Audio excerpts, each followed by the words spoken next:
Jim Moran. I'm Director of Outreach here at the American Antiquarian Society. I want to welcome you to the Society and to our main library building, Antiquarian Hall, and to ask you to please turn off anything that would ding or otherwise make noise and interrupt the proceedings.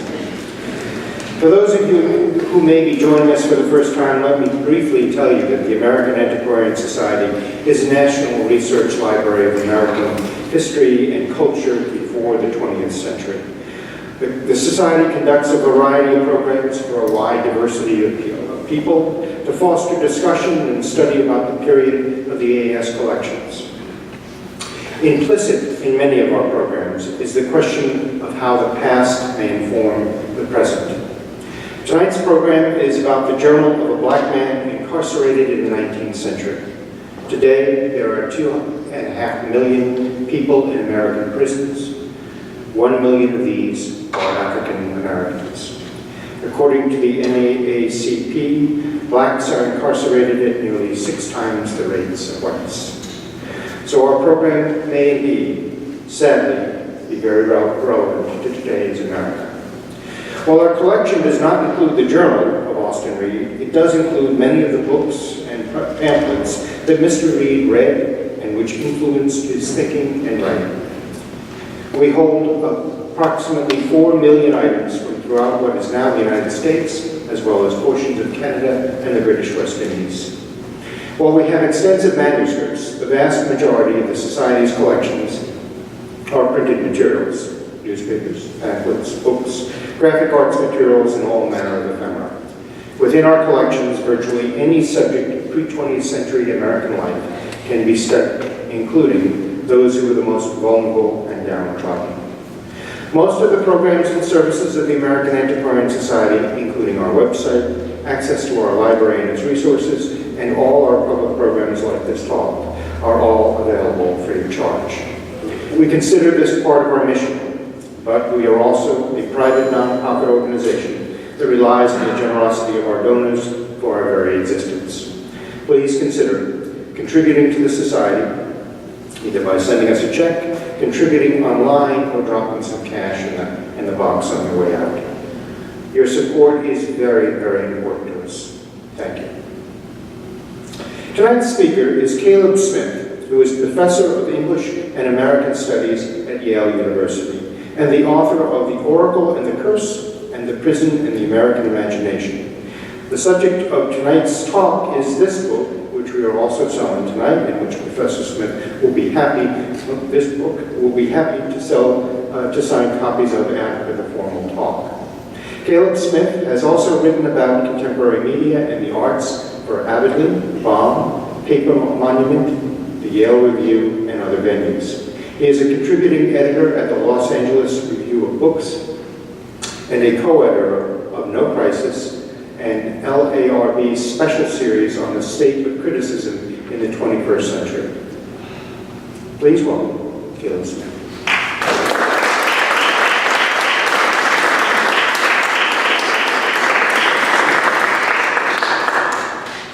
Thank you so much, Jim, for that introduction, and especially for pointing to some of the ways that Austin Reed's story anticipates our own time. It's a real honor for me to stand here in this space and get to talk to you about this book. So many of the things that I think of as discoveries in my own research have happened in this room, and so many books that I admire and have written out of the use of this collection. What I'm going to be talking about tonight is this book, The Life and the Adventures of a Haunted Convict, which was written around 1858 by Austin Reed. I'm going to tell you a little bit about Reed's prison memoir, about the discovery and authentication of the manuscript, and about the 3 sites through which his story moves. 3 sites of unfreedom that this African American endured in antebellum America, none of which is the slavery of the antebellum South. They are sites of indentured servitude on a farm, juvenile reformatory in New York City, and Auburn State Prison in upstate New York. And I'll be happy to answer some questions about this, about Reed and his book, after I've given you this presentation, which should be about 35 minutes, and it's adapted from an introduction that I wrote to the published version of Reed's book. Can you hear me all right back there? So the life and the adventures of a haunted convict surfaced at a Rochester, New York estate sale a few years ago, a mystery out of the deeper American past. This manuscript appeared to have been finished in 1858 in a bound journal, and two hand-sewn gatherings of loose paper. He gave a first-person account of a young black man's life as an indentured servant, a juvenile delinquent, and a prisoner in New York State. The author, calling himself Rob Reed, composed in a steady, clear script, as you may be able to see here. His spelling and grammar were irregular, but he was an accomplished reader and a gifted storyteller. Whoever he was, Reed seemed to be writing for an audience. He paced his adventures with a novelist sense of plot, and he connected his personal struggles to some of the most notorious public conflicts of the antebellum years. From a position just beyond the boundaries of Southern slavery, he described the rise of a new penal system that would capture so many thousands of black men and women in later years. At first, almost nothing was known about Rob Reed or his manuscript, although the original sellers declined to say how they had acquired the text or where it had been kept. The rare book dealers who brought it to light believed that it was an autobiography. Using city directories and census records, they had identified a handful of Reeds, people of color from Rochester, who might have been related to the author. But their research came up against several dead ends. How do you pin down the 150-year-old history of a person who thought of himself as a fugitive and a vagabond, who lived in poverty and segregation, who spent most of his life locked up for petty crimes? In 2009, I started working with curators and researchers to find out anything we could about this document and its author. We searched New York State's prison records, but there was no sure sign of any Rob or Robert Reed whose life conformed to the story we'd been reading. Genealogical databases and newspapers gave us no clearer answers at first. We turned to New York City's House of Refuge, the nation's first juvenile reformatory, which had stood in the Bowery in Lower Manhattan in the 1830s. The author of the Life and Adventures remembered being sent there as a child. The refuge kept good records, and they are well preserved in the New York State archives. We found the case histories of some of the boys mentioned in the manuscript. There was no Robert Reed, but there was a file for another boy named Reed, and it was this file that helped us to open up the mystery.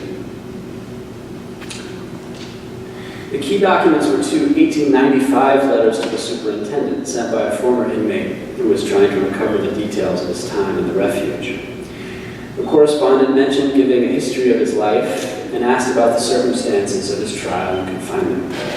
He still knew his inmate number, 1221, and the names of the men who had served as superintendent, assistant superintendent, and school teacher during his sentence. I was the first colored boy that was bound out after the old refuge burned down. So these were the memories, the identity the institution had given him, the officials who had watched over him, and his fire set by refuge boys, which he hoped might lead to his file. Will you please to do me the kindness as to look over some of your old record books and see if you can find my name in any of them, he asked. My name is Austin Reed. The reformatory staff had kept Austin Reed's file, including a brief account of his crime. Case history identified Reed as a boy of color from Rochester. His father was dead, and his mother supported the family by taking in washing. Unlike many children in the reformatory, Reed had not been arrested for a crime of poverty, exactly. I quote, "This bright-looking little Negro says that he never stole anything," the superintendent noted, "but a Mr. Whitmore in Rochester whipped some boys, and they were determined to set his house on fire." These boys resented being whipped, and setting a fire was their way of getting even.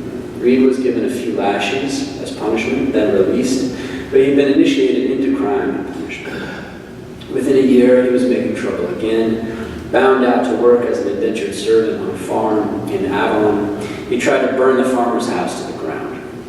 Local officials took him into custody, and the Livingston County Court sentenced him to a term at the refuge. He arrived in September of 1833. According to the case file, he was 10 years old. The superintendent's notes refer to inmate 1221 as a very unpromising child, very dishonest, a deep, knowing, impudent, brazen-faced boy. The entry for March 1837 is a single phrase, a most notorious liar. Austin Reed, it appears, carried on an unceasing rebellion against the masters and wardens who tried to govern his conduct. Early in life, he'd become familiar with the hard facts of poverty, servitude, and punishment. But he also had developed a deep knowledge about games of power and a feeling for words and images. He seems to have known that the whip in 19th century America was not only a weapon, but also an emblem of slavery. He understood that fire was a symbol of insurrection. All those years later, in 1895, refuge officials apparently answered Reed's request. "Dear sir," Reed wrote back, "I am ever so much obliged to you for the trouble you put yourself to in looking over the record." Speaking of trouble, he went on, "If you only knew the troubles and trials I have been through since I left the old refuge, it would make your heart bleed." After leaving the refuge in 1839, Reed spent most of the next 20 years in New York's penal institutions, mainly at the world-famous Auburn State Prison, which began this year its third century of continuous operation. He became the object of some of 19th century America's most elaborate experiments in the punishment of crime and the management of human character. He became a victim, though not technically an innocent one in the legal sense, of torture and grinding cruelty. Thousands of people were locked up in similar institutions, but very few would write their own stories. In the small corpus of American prison literature that was published before the Civil War, there was nothing with such literary power and no other memoir by a black writer who connected the penal system and plantation slavery. Reed was in his mid-30s in 1858 when he brought his story to a close. It was, as he said, a history of troubles and trials, but it was also an act of protest, a book to light a fire. First story, apprenticeship. A prison record gives a terse verbal sketch of Austin Reed in 1859, just after he completed his book, and I quote from that. 5 foot plus 5.5 inches in height, mulatto, breast covered with scars, scar from burn on left arm, scar on left side of the back. In the century and a half since Reed wrote his story, Americans have grown accustomed to thinking about slavery as the South's peculiar institution, abolished in the crucible of the Civil War. By the 1850s, some Northerners had already accepted the idea of a nation split between freedom and slavery. They defined their progress against the backwardness of the slaveholding in the South. But Reed would see that the landscape of liberty and captivity was not divided up so neatly. Even as they were outlawing slavery, the northern states were inventing new instruments of unfree labor, new sites of confinement, and new patterns of inequality. Reed was caught up in these snares, and he struggled hard against them, and he carried the evidence of that struggle on his body and the marks of the whip and the flame. As Reed composed his narrative, he told 3 stories about living and laboring within New York's interlocking systems of legal captivity. The first was about his brief time as an indentured servant or apprentice on the Ladd Farm in Avon Springs. The second was about the House of Refuge, where he worked in the workshops and received a basic education. The third was about his many years as an inmate at Auburn, the birthplace of New York's congregate system of prison discipline. If you've read anything about the history of prisons in this period, you might know that there was a kind of rivalry between the two systems. The Auburn or congregate model, which eventually won out because it enabled industrial labor to happen. The inmates were brought together in factory-like workshops during the day. And the Philadelphia or separate system, which was round-the-clock solitary confinement for every inmate, who was often imitated in Europe, but not so much in the United States. Much more expensive and not in line with the industrialized economy. Apprenticeship, reformatory, and prison. Telling these 3 stories, drawing from the education he received in the refuge, but also from his own promiscuous reading, Reed described his own vulnerability, his fall into dependency under various keepers, anticipating a future in which emancipation from slavery for people like him would not ensure the fullness of freedom. But in writing, taking up different forms and turning them to his own designs, he also achieved a kind of mastery. Because Reed was under state control for so long, there exists another, more public version of his life story, one that can be pieced together from archival sources and compared to the narrative he composed. Reed was born in upstate New York, probably between 1823 and 1825. He was the descendant of Africans, Europeans, and freeborn people of color from the northeastern United States. 19th century record keepers referred to his family as mulatto or just colored. His father, Burl Reed, was an early settler of the region who moved to Rochester and set up shop as a barber. His mother, Maria, was a literate and devoutly religious woman, originally from Massachusetts, many years younger than her husband. Austin had two brothers, Edward and Charles, and according to his memoir, he had at least one sister whose name has not been recovered. In the 1820s, Rochester was still a small settlement, but it was growing quickly, gaining a reputation for commerce, evangelical revival, and social reform. The city was also known as a sanctuary for fugitives on their way to Canada. A Rochester grocer and preacher named Austin Stewart, who had been born into slavery in New York State, would help to lead the abolitionist movement on both sides of the northern border, eventually publishing the narrative of his life, 22 years a slave and 40 years a freeman in 1857. Obviously, Stewart had read Northup's 12 Years a Slave. Stewart was a temperance man and an outspoken anti-racist, and the Reed family seems to have been close to him. When Stewart organized Rochester's first black congregation, the African Methodist Episcopal Church, Burl Reed pledged $25, one of the largest commitments from any single patron.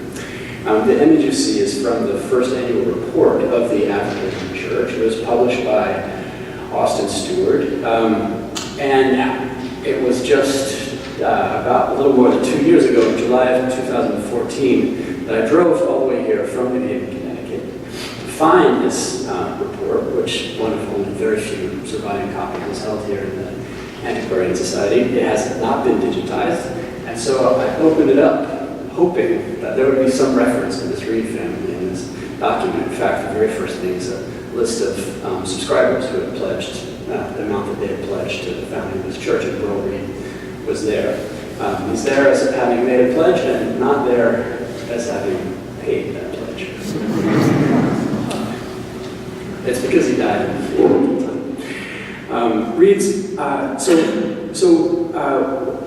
So Burl Reed pledged $25. This was one of the largest commitments from any single patron. Austin Reed and his siblings probably attended Stewart's Sabbath school for children of color, and it seems to me very likely that Burl and Maria Reed named their son in honor of Austin Stewart, his friend and patron.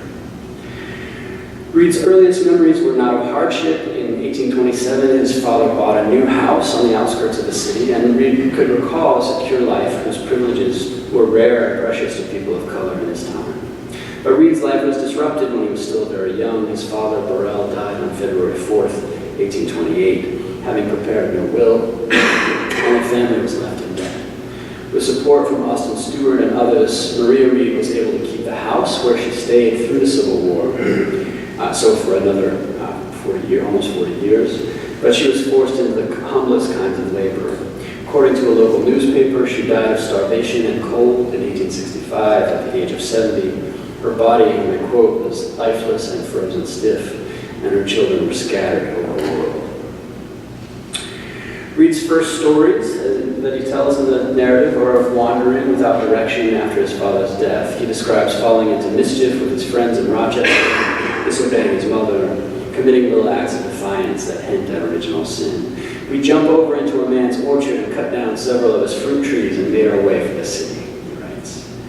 Reed's early chapters echo the language and imagery of many other convict autobiographies. Since colonial times, American printers have been peddling execution sermons and gallows speeches, turning the news of crime into a vibrant, lucrative enterprise.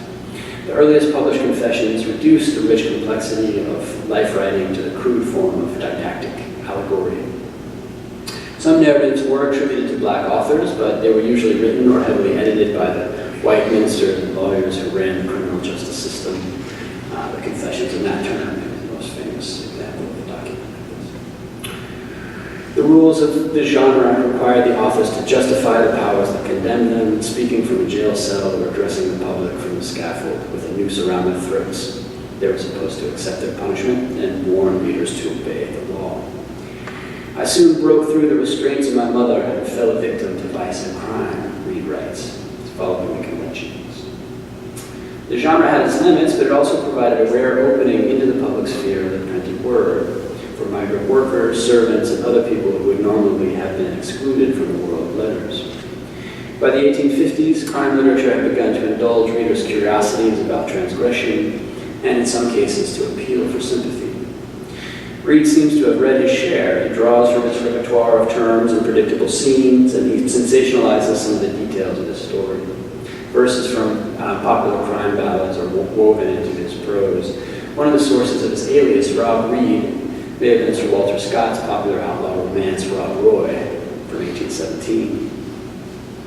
In recounting the crime from which he sought refuge, though, Reed keeps fairly close to facts that can be reconstructed from other records. When he was about 8 or 10, his mother bound him out to work for the Ladds, a prominent family in nearby Avon. It was a painful thing to break up the family. Reed remembers his brother and sister trying to keep him at home. They don't trust the white farmer who comes to claim him. Who knows, his brother asked, but what he is going into the hands of some slaveholder.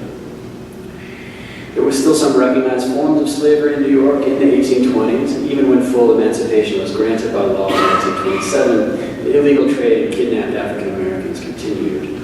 Another free black man from upstate, Solomon Northup, would document the harrowing experience of his capture, 12 years a slave from 1853. The Reed children knew that their freedom was precarious. The Ladds who lived in this house were not slave traders, but Reed's legal status as an apprentice left him with very few rights or liberties. Under the terms of indenture, masters agreed to provide food, shelter, and a practical education. For boys, ordinarily, training in manual labor and a rudimentary knowledge of reading and arithmetic. For girls, the skills of housekeeping. Historians have documented stark racial inequalities in 19th century indenture contracts.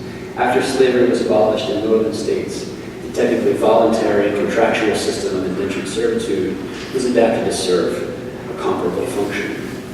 Black servants could expect to serve as menial laborers with few prospects of acquiring craft or advancing in their studies. Authorities in New York noted that parents who had endured slavery often refused to indenture their children, and I quote, under the apprehension that they may be treated as they themselves have been while slaves. In the memoir, Reed refuses to perform his assigned tasks. He has trouble eating and he drifts around the property, dejected. His writing takes on a nostalgic, almost bluesy feel. Home still kept hanging on my mind, he writes.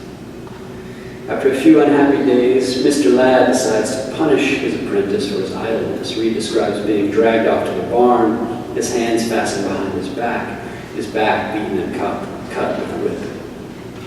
His blood rises at the memory of being, as he puts it, tied up like a slave, thrashed by the rough hand of a farmer who had no business, nor no right, nor authority to lay a hand on me. As soon as his hands are untied, he runs away. Back in Rochester, Reed finds his family slipping into poverty and falling apart. His mother is becoming hopeless and sickly, his sister's in a rage. Hearing what he's been through at Avon, she encourages Reed to take the life of that infernal villain that had the boldness to horse with him. The revenge plot that Reed attributes to his sister has some of the trappings of sensational crime fiction. Cross-dressing, gunfire, screams of bloody murder, dramas of arrest and escape. But Reed concludes the episode with his intent to burn Ladd's property, the crime for which he was in fact arraigned, tried, and convicted by a Livingston County jury in 1833. Reed may have dreamed up some embellishments, but he took as crucial images the whip and the flame from his life. Second story, refuge. Reed's second story of captivity begins when he arrives at America's first juvenile reformatory. The New York House of Refuge was like a self-contained city for the sons and daughters of the poor. A school, but also a prison, a church, but also a factory. The public had an appetite for information about this controversial experiment, and Reed plays the guide to its obscure passageways. Reader, go with me while I take you by the hand and conduct you through every department of the House of Refuge that stood in the Bowery in 1833, and give you a description. At this point, he stops breaking his text into numbered chapters. He becomes more preoccupied with repetitions, schedules, and daily rituals. He measures time not in years, but in regimes, the regimes of different superintendents. One of them is a stern but humane guardian, another is a vindictive monster. New York's House of Refuge was chartered in 1824 and it opened on New Year's Day, 1825. It was operated by the Society for the Reformation of Juvenile Delinquents. It had previously gone by the more ambitious title, Society for the Prevention of Pauperism. It's a group of elite reformers who were in the grips of moral panic. In the early 19th century, New York City was becoming a capital of manufacturing and trade. African Americans escaped or were expelled from southern states, came north in search of new lives. European immigrants arrived in waves, thousands of Irish Catholics among them. The metropolis was taking on its modern character as the scene of the motley, creolized beauty that would be described so vividly by some of Reed's contemporaries, Walt Whitman and Herman Melville. But in the masses of laborers and their families, the ruling classes tended to see the faces of vice and crime. Conceived in this era of anxiety and change, the House of Refuge undertook to teach the children of the disorderly populations the habits of industry and submission, by which, as the Society's Board of Managers put it, they may earn an honest living and become, from degraded outcasts, useful and reputable citizens of this republic. In most cases, the inmates were bound out as apprentices after an indentury committee determined that they were ready for work. At the Refuge, the Society helped to invent a new category of person in American society, the juvenile delinquent, who was no longer an innocent child, but not yet a hardened criminal. Some Refuge children had been judged to be living in unsafe homes. Some were simply vagrants swept up by officials as they loitered near the playhouses and the docks. The Society was a private corporation, but it was closely tied to the state, and the reformatory received many girls and boys, including Austin Reed, directly from the courts. Nearly half the inmates were Irish children who were treated as aliens, but not as unredeemables. There was a strong demand for Irish servants on farms and ships. A discerning public seek for children who have been disciplined at the Refuge, the Society's president wrote with satisfaction in 1834. The case of a boy of color like Reed was more delicate. Just a few months before Reed was sent down from Livingston County in 1833, the British journalist and abolitionist Edward Abdy had visited the Refuge. Abdy was impressed, but he had one reservation. It was painful, he wrote, to observe the studied manner in which the white and colored children were separated and distinguished from each other, as if moral improvement could be promoted in either by encouraging pride and inflicting humiliation. The Refuge was teaching its inmates the American codes of racial identity, pride for the white children, humiliation for the rest. Reed documents the casual racism of the contractors and the guards, who call him a darky and a mig. He had been locked up for a year and a half in December 1834 when the Society took steps to formalize segregation at the Refuge. A separate dormitory for 126 children of color opened in 1835. Reed was classified as colored in the superintendent's files. It's likely that he was moved to the segregated dormitory.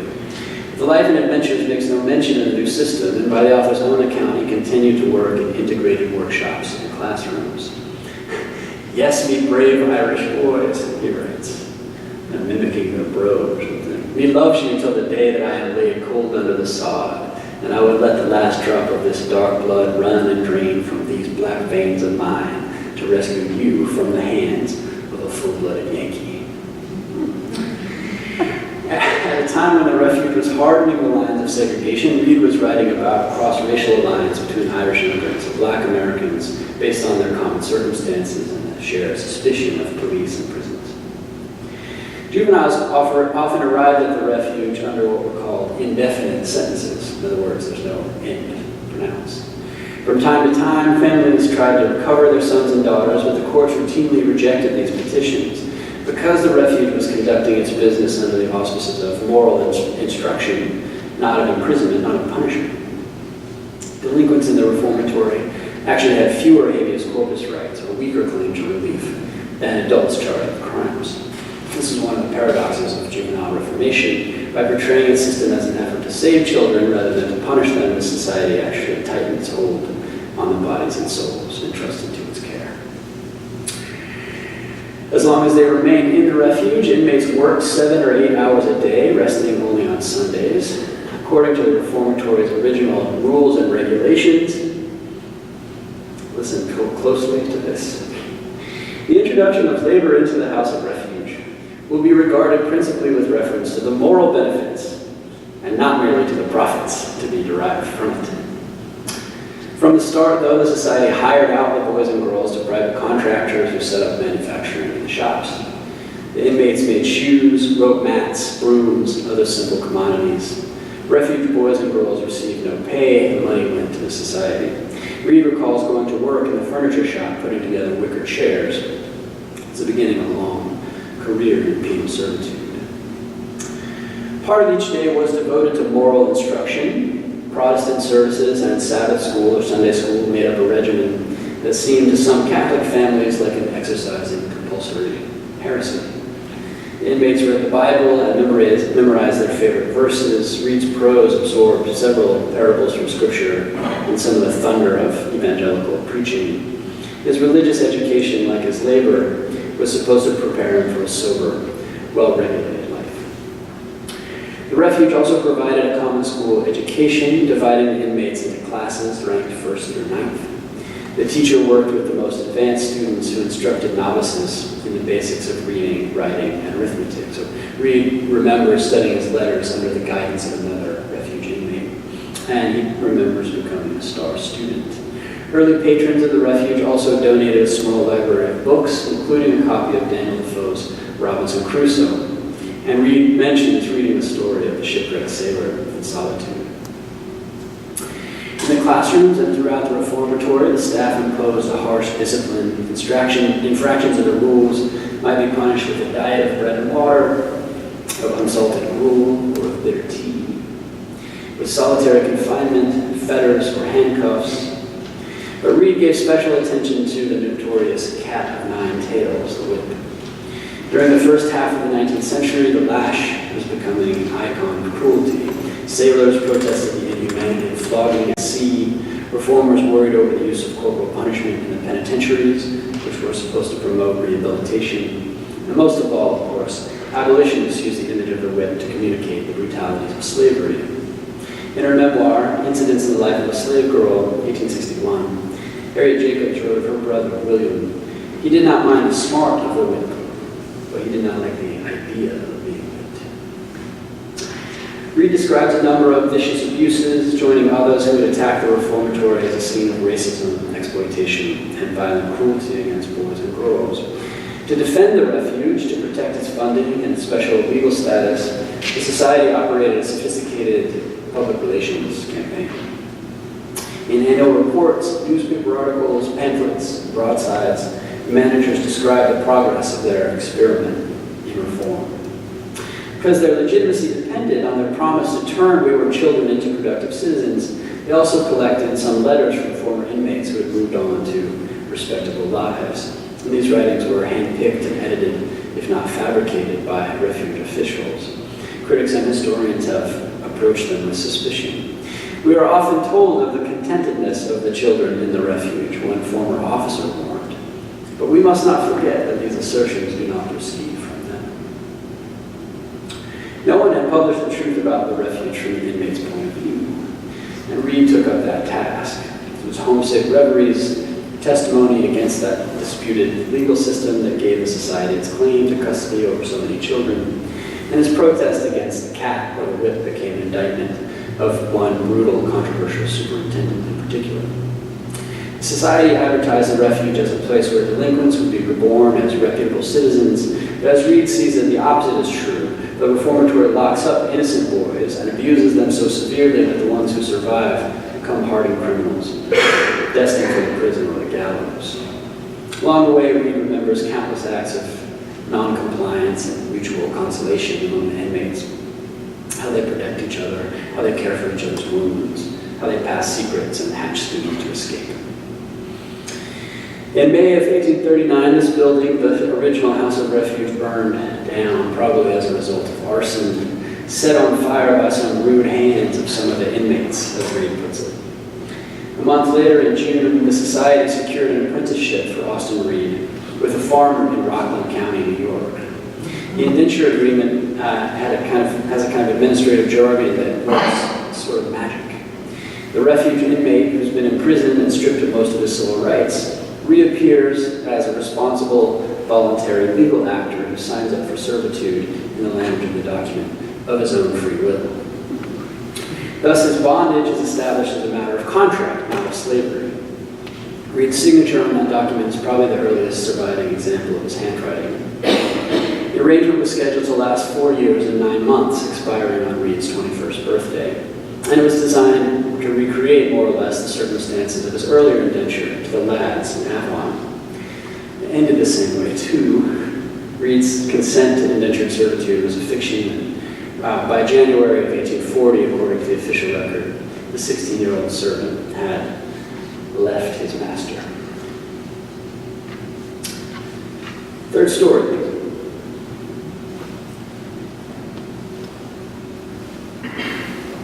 In 1840, Austin Reed was a young man of color, raised mostly in a reformatory, returning to a family that had fallen into poverty in a segregated city. He was unwilling to work under the threat of the whip as a master's apprentice, and his time in the refuge had taught him to view the law as a code that protected the property classes and oppressed the poor.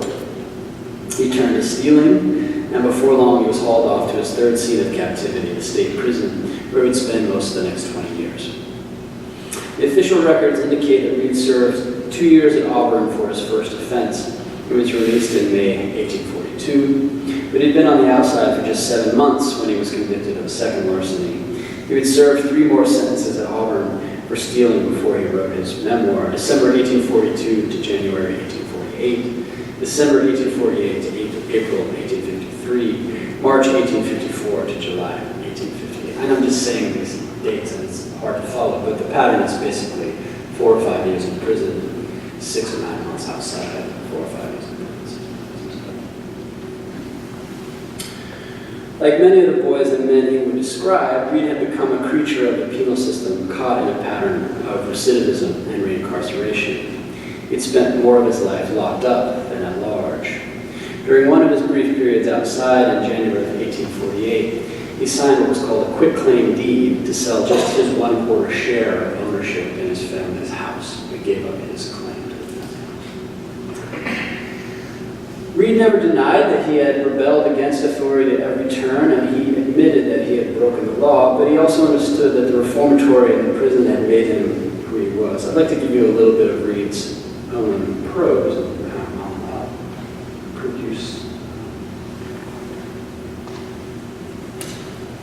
produce the edited version here so you can follow. In that day when I shall stand before God, he wrote, I'll show him my back, where the tyrant has printed it with the cats. We'll point him to a dark and a gloomy dungeon, where I've laid my head many a cold night, without a bed or a blanket, and some days without a morsel of bread to eat. And I will point him to the showering bath and tell him of the water that has been showered on my head. I will show him the tyrants that has tortured and tormented me during my confinement within the gloomy walls of the prison. Those who might have done me a heap of good turned to be my destroyers and took away all of the good principles and reasons to which I was endowed with, and the high and noble mind which God had given to me have all been destroyed by hard usage and a heavy club. The very prayers which my mother printed upon my lips have all been washed away beneath the waters of a showering bath. Reed's writing a prison memoir now. He's reckoning with the ways that the institution has transformed him.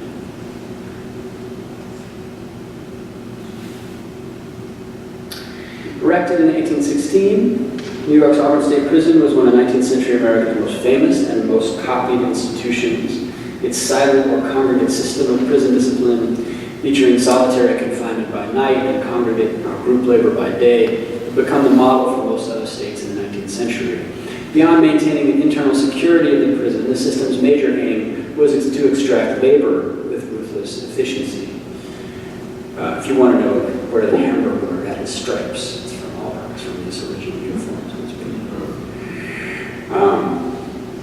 The inmates slept in solitary cells, but they came together 8 hours a day, 6 days a week in workshops. Private contractors looking to profit from cheap prison labor supplied the raw materials and instructions.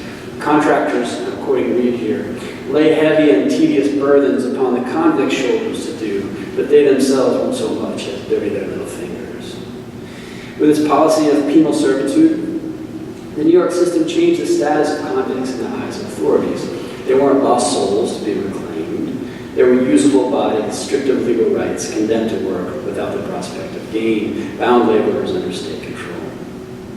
By the time of the Civil War, penal servitude had become so essential to punishment in the United States that the epoch-making 13th Amendment of the Constitution, abolishing slavery, made an exception for the criminal justice system. Neither slavery nor involuntary servitude, except as punishment for crime, whereof the party shall have been duly convicted, shall exist within the United States, or any place subject to that jurisdiction. It's often noted by historians of incarceration in the United States that southern states took great advantage of this exception in the 13th Amendment in building the convict lease systems and prison farms in the early 20th centuries. What's not often as emphasized is why that exception was put into the 13th Amendment in the first place, which is not because of the influence of Southern legislators who somehow could have anticipated this, making use of this exception, because of people in places like New York who had become so dependent on this penal servitude in their institutions, and were afraid that it would be included as being abolished if they didn't have it written in. In the post-Reconstruction South, convict leasing and state prison farms put thousands of emancipated African Americans and their children and grandchildren back in chains. In New York, inmates worked in manufacturing and mines, but the 19th and 20th centuries would bring stark racial inequalities to northern penal systems too. When Reed arrived at Auburn in 1840, there were 629 inmates in the prison, and 62 of them, less than 10%, were black. Today, more than half of New York's prisoners are people of color. Sprawling prisons in the 21st century are, in significant ways, the descendants of the system that was taking shape around Austin Reed at Auburn. Reed presents himself as a hot-tempered, rebellious young man, and the official records certainly bear him out. The staff at Auburn kept a daily account of the punishments they imposed on the inmates. So every time they whipped someone, or every time they put the ball and chain on someone, every time they put them in solitary confinement, they were supposed to make a little note of this in a ledger book. Only an incomplete version has survived, but it's a nightmarish document, and Austin Reed's name is all over it. Between April 1843 and May 1845, so a span of just over 2 years, Reed was whipped on at least 23 different occasions. 3 stripes for slighting his work in the shop, 5 for trying to make a disturbance among the convicts, 4 for encouraging another inmate to burn a bunch of cane, 5 for using profane language in the chapel during service. In February 1845, Reed was confined to the prison's dungeon on a diet of bread and water for, and I quote, obtaining ivory from the cutlery shop under false pretenses. In June 1843, he was punished in a showering bath. Showering bath is a precursor to waterboarding that's been in the news in recent years.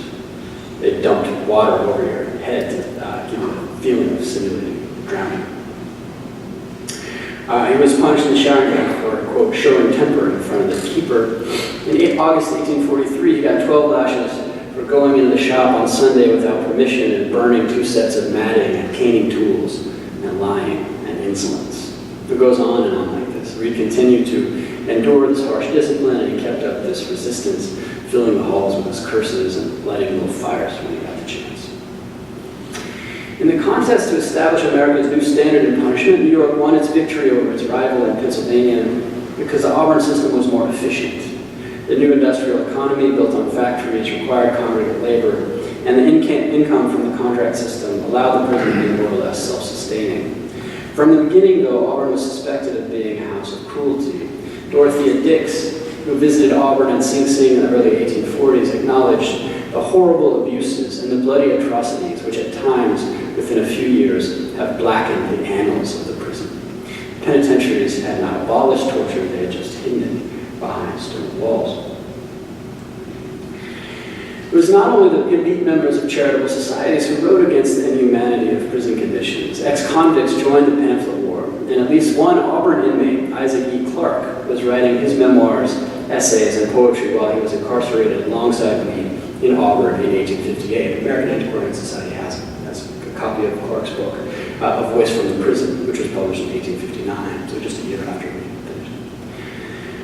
New York's early prison literature drew on long-established literary traditions like the captivity narrative and new ones like urban mysteries and misery genres, and promised a kind of glimpse into the Gothic territory of the cell blocks.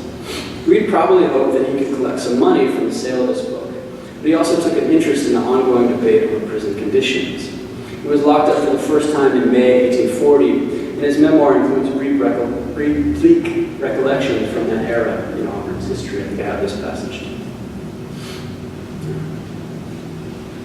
Reader, those were the dark and gloomy days when gross darkness hovered over the prison, and the prisoners sat in one total darkness of ignorance and heathenism. Those were the dark days when no prisoner was allowed to write a letter to his friends, or to make one single mark with a pencil, and so on. Just leave it up there. I'm going to make some references to some of the ways this passage works. Documenting the cruelties of Auburn in its unreformed years, Reed remembers the loneliness and the tedium of the silent system, the deprivation of reading and writing, and the cruelty of the cat. Yet the passage is more than a catalog of institutional problems. There's a kind of poetry, I think, to be heard in a phrase like uttering hard and horrible oaths, that's martial parade ground rhythms. Reed creates complex patterns as it returns to and modifies a line, the dark and gloomy days, the dark and lonesome days, the dark and cruel days, like a motif in a symphony. He's telling his readers how he became a convict, a person whose life is so structured by repetition, the slightest variation in that repetition becomes rich with meaning. He's showing that he's also become a writer. He doesn't submit to the demands of confessional genres or play sensational journalism's games of exposure. He's mastering these forms and moving like a fugitive beyond them. Reed seems to have taken his discharge from Auburn in 1858 as a chance to prepare his manuscript for publication. At that point, he had a different title in mind. This is, if you lift up the title page that has the final title, you find this first draft of the title. It's got inside the bound book. This was the original title, The Life and Adventures of Rob Reed, his 15 years imprisonment with the mysteries and miseries of Auburn Prison, with the rules and regulations of the prison unmasked, the troubles and sorrows of the prisoner from the time he enters the prison until he is discharged. The figure there, 15 years, would appear to count the period from 1840, when Reed was first sent to Auburn, until his release in the summer of 1858, minus the 3 short years when he was outside between terms. But Reed was not able to get the book into print before he was arrested for yet another larceny. He returned to prison in November of 1858, and he had to change his title. He wrote the new one, The Life and the Adventures of a Haunted Convict, on a sheet of rough-grained wrapping paper, which he glued to the inside cover of his bound journal over the original title page. You can see where it's been lifted up there to expose it. It was probably the end of 1858, perhaps early the following year. Reed's revision of the phrase, until he is released, to up to the present time, is a bleak sign that the manuscript is probably finished inside Auburn Prison. Life and the Adventures of a Haunted Convict is a memoir of hard times, sometimes awful in its details and rendered with a haunting eloquence.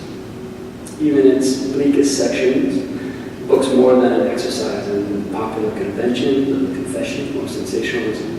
It's a work of subtlety and complexity, seeming to anticipate the reader's expectations, only then to exceed them. It has its own peculiar, sometimes gorgeous style, but I've done justice to it. The memoir comes out of anger and it's tempered by regret, but it's written with a delight in the pleasures of phrase-making. It wanders into the expanses opened up by storytelling, consolations of memory, and the liberties of invention.